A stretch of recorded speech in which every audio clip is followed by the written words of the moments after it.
فراسك الا بقيتي غادي وكتزيد في الثقل في السيريات ديالك راها غلط، والا بقيتي غادي وكتنقص حتى هي غلط، والا خليتي الوزن هو حتى هي غلط. المهم هذه ماشي هضرتي انا، هضرت شي ناس الله يهديهم كل شيء عندهم غلط وما كيعطيوكش السبب، وهذا هو المشكل. السؤال اللي في بالي وفي بالك دابا هو اش من طريقه اللي ذكرنا في هادوك اللي صحيحه؟ واش تزيد في الاوزان في السيريات، مثلا السيريه الاولى ب 10 كيلو، الثانيه ب 15 كيلو، والثالثه ب 20 كيلو، وهاد الطريقه كتسمى المجموعات الهرميه. ولا خصك دير نفس الثقل في كاع السيريات ديالك، مثلا كاع السيريات ب 15 كيلو، ولا دير العكس وتبدا بالوزن الثقيل مثلا 20 كيلو وتتبعو 15 كيلو وتتبعو 10 كيلو، وهذه كتسمى المجموعات الهرميه العكسيه. الا درتي المجموعات الهرميه يعني غادي وكتزيد في الوزن، فالفوائد ديالها انك كتسخن المفاصل ديالك لديك السيريه الاخرى باش تفادى الاصابات، وهذا الشيء مزيان للناس الكبار في عمرهم ولا اللي عندهم مشاكل في المفاصل ديالهم.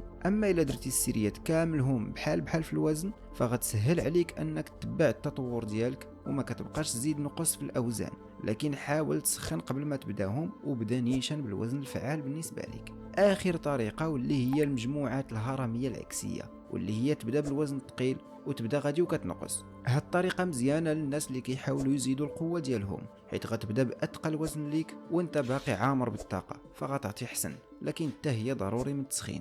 الوغ في الاخير ان طريقه اللي صحيحه فتا وحده ما غلطه وتا وحده ما صحيحه، داكشي كيبقى على حسب الحاله ديالك والهدف ديالك. وبالنسبه للبناء العضلي فما تخافش، الا كنتي كتوصل للفشل العضلي ولا كتقرب ليه فراه كاع الطرق كيعطيو نفس النتيجه. وهذا الشيء ماشي هضرتي انا، ولكن هضرت الدراسه اللي كتشوفوا هنا. يعني دير اللي ارتحيتي فيها وغتوصل ان شاء الله لنتيجه زوينه. نتمنى نكون افدت. انا مرتي ديال الكوتشين وما بقى غير نقول لكم ذاتس ات. كان معاك يونس.